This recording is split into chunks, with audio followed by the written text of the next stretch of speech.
Salut, c'est Marco de Top 4 Phone. Aujourd'hui, petite présentation rapide du HTC Wildfire qui m'a été prêté par HTC. Justement, donc c'est un smartphone commercialisé depuis juin 2010 par le constructeur taïwanais qui est joué, entre guillemets, c'est-à-dire qui est vendu, en tout cas par les différents opérateurs qui sont Bouygues, Orange et SFR, mais aussi quelques MVNO, notamment Virgin par exemple.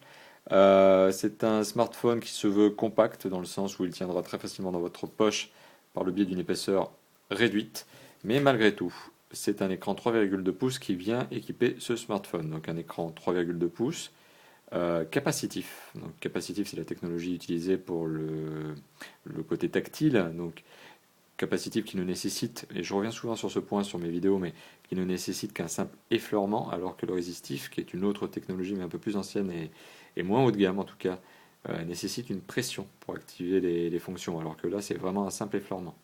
Voilà, donc un écran tactile très agréable à utiliser, une belle diagonale, une résolution donc de 240 par 320. Voilà, c'est un bon tactile. Alors au niveau de l'ergonomie du téléphone, alors, ergonomie physique, hein, j'entends, c'est-à-dire l'esthétique même du téléphone, donc petit tour du téléphone. Donc on voit ici sur le côté gauche, sur le flanc gauche, le port qui vous permettra de le charger, mais qui vous permettra de le connecter à votre PC en USB. D'ailleurs, le câble USB est bien évidemment fourni. Câble USB qui se branche également à l'adaptateur secteur qui vous permettra de charger le téléphone si vous ne voulez pas le brancher à votre ordinateur. D'ailleurs, pour les notions, les éléments du pack, on a donc chargeur avec câble et raccord au secteur. Et on a le fameux kit piéton qui vient équiper de nos jours tous les téléphones vendus en France. Alors, kit piéton qui, on le dirait, a une connexion plaqué or, en tout cas, on le dirait, qui a un bouton, alors voilà, un bouton raccroché, décroché présent sur justement le micro. Mais par contre, petit défaut de ce genre de kit piéton, le plastique qui est utilisé pour les écouteurs lui-même est un petit peu dur, ce qui n'est pas très agréable lorsqu'on porte ce fameux kit piéton, et ce qui au bout d'un moment peut devenir lassant, même gênant. Donc voilà, je recommande vivement l'achat d'un vrai kit piéton, en tout cas avec intra-auriculaire et plastique mou, plastique souple dans les oreilles. Voilà, ce qui sera plus agréable que ça. Mais en tout cas, voilà, c'est quand même une bonne intention que de l'avoir mis dans son pack. On ne pourra remercier qu'HTC pour ça. Donc pour en revenir au niveau du téléphone, le téléphone donc, présente bien évidemment le fameux écran tactile en verre, donc agréable à utiliser. Sur l'arrière, on retrouve un matériau sur le capot donc, qui protège la batterie et qui vous permettra d'accéder à la SIM et aussi à la micro SD qui est d'ailleurs fournie avec le téléphone, une micro SD de 2 Go. Donc le capot est revêtu d'une matière soft skin entre guillemets, qui est un plastique un peu tendre, un peu mou, qui permet une bonne prise en main, qui ne glisse pas. Et au centre, on a un plastique un peu plus dur. Bon, voilà, c'est la petite touche de design. Cette touche de design, d'ailleurs, ce plastique dur que l'on retrouve aussi sur la façade et qui est typique chez HTC, pardon, qui est une sorte de plastique gris-violet. Voilà, donc un plastique, une couleur de mobile typique HTC. Donc voilà, donc je l'évoquais, un fameux port USB, hein, je reviens aux différentes connectiques, aux différents éléments esthétiques du téléphone. Donc on a le fameux port USB qui va vous permettre de le relier à l'ordinateur. On a sur la face arrière l'incontournable appareil photo équipé d'un flash LED, un appareil photo 5 mégapixels sur lequel je vais revenir dans cette vidéo, cette présentation, les fameux écouteurs, le petit joystick pour se balader dans les menus du téléphone et autres, le bouton on-off qui permet aussi de switcher en veille et de sortir de la veille. Et enfin le port jack 3.5 pour le son et également le kit piéton qui viendra se brancher là-dessus. Voilà, donc ça c'est pour le petit tour esthétique du téléphone, une esthétique sobre, typique HTC. Alors là-dessus on n'est vraiment pas déconcerté, on sait que c'est HTC qui est là derrière, même si on enlevait la marque, on arrivera à s'en rendre compte. Et puis au niveau du logiciel, alors là-dessus, bien évidemment, une fois de plus, HTC nous ravit en utilisant un très très bon Android, supporté d'ailleurs par une bonne RAM et ROM, pardon, et surtout un processeur qui tourne relativement vite, plus de 500 MHz, si je ne me trompe pas. Voilà, donc quelque chose qui tourne vite, qui est performant, agréable à utiliser. Donc ça c'est l'Android. Bon, Android, bien sûr, par contre, c'est toujours les inévitables raccourcis que l'on peut trouver, qui sont des raccourcis Google. Bon, alors Google continue à faire sa petite promo via son Android, ce qui est logique d'ailleurs, quelque part on ne peut pas leur en vouloir, surtout que les services Google sont largement utilisés de nos jours, donc on retrouve du Maps, on retrouve du Gmail, on retrouve du Google Talk, voilà, tout un tas de fonctions typiques Google. D'ailleurs, on retrouve du YouTube, mais Google n'est pas sectaire. D'ailleurs, dans cet Android, et c'est HTC d'ailleurs qui a dû rajouter cette petite surcouche, mais on se retrouve avec notamment un téléphone ultra connecté. Alors, quand je dis ultra connecté, c'est ultra social, dans le sens où le téléphone est connecté à Facebook si vous avez un profil Facebook, Twitter, Flickr, etc., etc.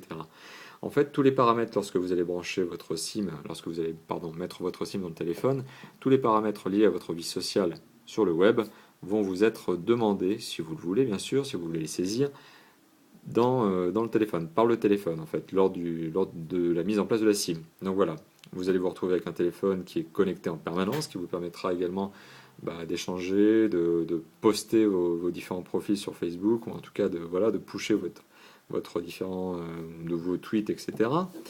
Ce qui nécessite bien évidemment, et je recommande, un forfait avec de la data.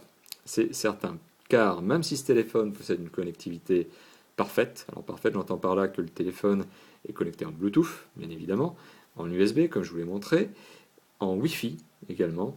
Voilà, donc c'est malgré tout, malgré le Wi-Fi par exemple, malgré tout cet assortiment de moyens de connexion, je vous recommande vraiment d'avoir un forfait data pour utiliser vraiment le téléphone à 100% et vraiment accéder à 100% de ses performances et de ses fonctionnalités.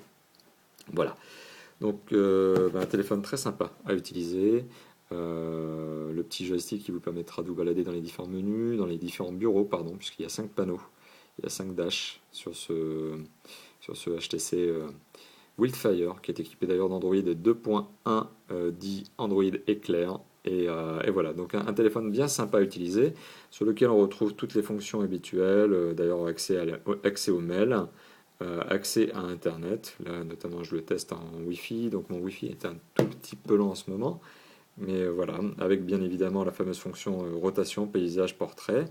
Donc voilà, là je suis en train d'ouvrir la page, la home de notre boutique en ligne, Tough for Fun. Voilà, ça c'est pour le petit côté promo. Donc un téléphone bien sympa à utiliser, un tactile très agréable. Et puis voilà, plein de petites fonctions. Alors ce que je voulais dire également, c'est les fonctionnalités multimédia. On retrouve un lecteur MP3 qui fait aussi lecteur photo, vidéo, etc. etc. Donc côté multimédia, il y a tout ce qu'il faut. Et il y a donc ce fameux appareil photo que je vous ai montré tout à l'heure, 5 mégapixels.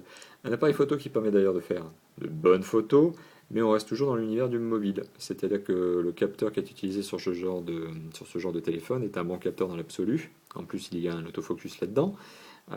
Bien sympa, ça gère bien les flous, les mises en flou. Par contre, gros défaut, c'est que ce capteur a tendance à teinter vers le rouge. En tout cas, les photos qui sont prises avec ce mobile ont tendance, de mon expérience, à teinter un peu vers le rouge. Voilà, c'est mon seul reproche.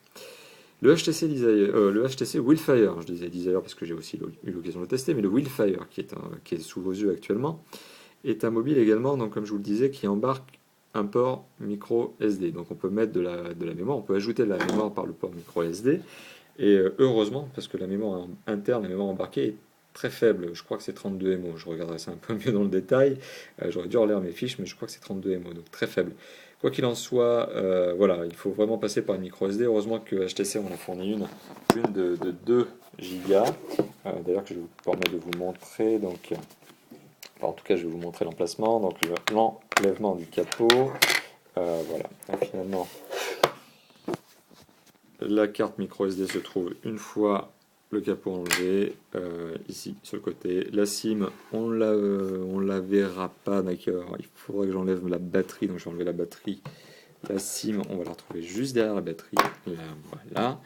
Et voilà, on se retrouve donc avec tous les organes du téléphone à nu à vif, entre guillemets. SIM, micro SD, batterie, capot.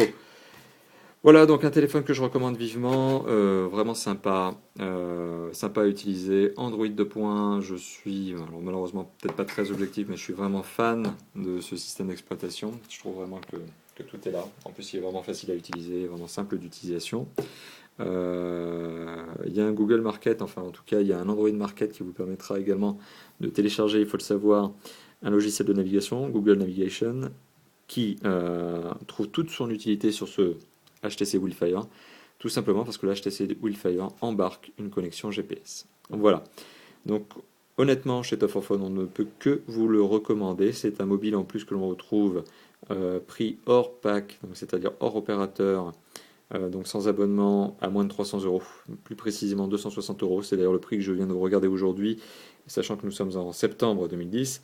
Donc j'ai trouvé ce mobile à moins de 260 euros sur des boutiques en ligne. Et il est joué par les opérateurs à 1 euro. Donc voilà, des packs opérateurs d'ailleurs équipés de bons forfaits data. Voilà, on ne peut que le recommander. Il n'y a vraiment aucune inquiétude sur ce téléphone qui est vraiment performant. Voilà, donc c'était Marco pour Top 4 Phone. Je vous laisse réagir sur la vidéo en elle-même, qui sera publiée comme d'habitude sur YouTube et Dailymotion, mais je vous laisse également réagir sur le blog Top 4 Phone, sur lequel nous allons publier des raccourcis, sur lequel nous avons d'ailleurs publié une première partie du test, qui est une partie du test rédigée, sur lequel vous trouvez plus d'informations techniques, ou en tout cas sur les spécifications techniques du téléphone, les caractéristiques et les principales fonctionnalités. Voilà, et bien écoutez, je vous laisse réagir, je vous dis à bientôt et merci d'avoir visionné cette vidéo. Au revoir.